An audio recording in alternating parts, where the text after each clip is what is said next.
और एक thumb rule है कि किसी भी परीक्षा में इस तरह की अगर आप 55% सवाल अगर आप स्कोर कर पाते हैं, नेगेटिव मार्किंग को हटाने के बाद 55%, तो आपका क्लियर हो जाता है फर्स्ट जो प्रारंभिक परीक्षा आप क्लियर कर लेते हैं। इस संबंध में सबसे महत्वपूर्ण है कि किसी प्रकार का गेस वर्क अवॉइड करना चाहिए, अंदाजे से सवाल नहीं टिक करना चाहिए। नमस्कार। बीपीएससी 68वीं का पीटी अब 12 फरवरी को है और जैसा कि फाइनल पोस्ट की सीरीज में हम लोग इस बार बात कर रहे हैं कि छात्र निगेटिव मार्किंग की निगेटिविटी और उसके भय से कैसे उभरे। तो कल हमने बात की डिप्टी कलेक्टर सर से, आज हम बात कर रहे हैं श्री कांतेश मिश्रा जी से, जो 2015 बैच के आईपीएस अधिकारी हैं और इनका जो रैंक था यूपीएससी में वो 103वां रैंक था। तो सर से हम बात करेंगे और सर आप लोगों को बताएंगे कि ये जो ऑप्शन ई का डर है, जो ये निगेटिव मार्किंग पहली बार हो रहा है, उसका जो भय आपके अंदर होगा, उससे कैसे लड़ना है, उससे कैसे उबरना है। बहुत बहुत स्वागत है सर आपका फाइनल पोस्ट। जी बहुत बहुत धन्यवाद। सर जैसा मैंने इंट्रोडक्शन में ही बताया, क्या टिप्स देंगे आप छात्रों को जो प्रतियोगी छात्र हैं उनके लिए? सबसे पहले तो सभी छात्रों को आने वाली परीक्षा के लिए बहुत बहुत शुभकामनाएं। जहाँ तक नए जो चीज़ आई है कि नेगेटिव मार्किंग स्टार्ट हो रहा है, तो इस संबंध में सबसे महत्वपूर्ण है कि किसी प्रकार का गेस वर्क अवॉइड करना चाहिए, अंदाजे से सवाल नहीं टिक करना चाहिए। और इनफैक्ट नेगेटिव जो विकल्प रहने से ये फ़ायदा रहता है कि आदमी बहुत ही सचेत होकर आंसर सॉल्व करता है।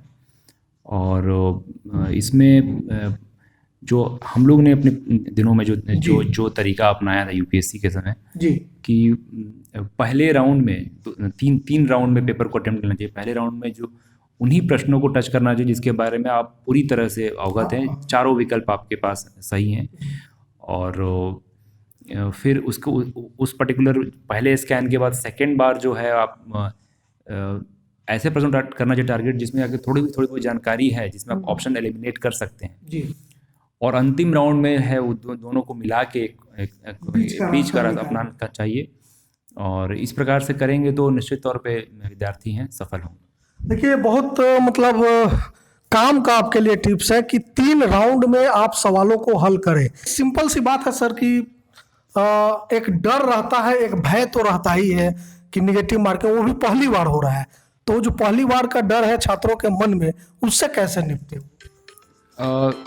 छात्रों को सकारात्मक रहने की ज़रूरत है और जिनकी तैयारी अच्छी हुई है, अगर वो आत्मविश्वास से परीक्षा अटेम्प्ट लेंगे तो उनका अच्छा ही जाएगा, इसमें कोई दो मत नहीं है। और एक थंब रूल है कि किसी भी परीक्षा में इस तरह की अगर आप 55% सवाल अगर आप स्कोर कर पाते हैं, नेगेटिव मार्किंग को हटाने के बाद 55%, तो आपका क्लियर हो जाता है फर्स्ट जो प्रारंभिक परीक्षा आप क्लियर कर लेते हैं। तो किसी प्रकार के दबाव में ना आए और अति आत्मविश्वास से ना भरे हों। एक मॉडरेट बिहेवियर होना चाहिए। परीक्षा के सुबह पिछली रात आपकी नींद अच्छी होनी चाहिए, सुबह हल्का नाश्ता करके जाना चाहिए। जो बेसिक जो टिप्स हैं वो मेंटेन करना चाहिए। अगर तैयारी आपकी अच्छी रहेगी तो कोई भी परीक्षा कोई भी पैटर्न हो आप अच्छे से कर पाएंगे। जी देखिए, मतलब ये दूसरा टिप्स था आपके लिए।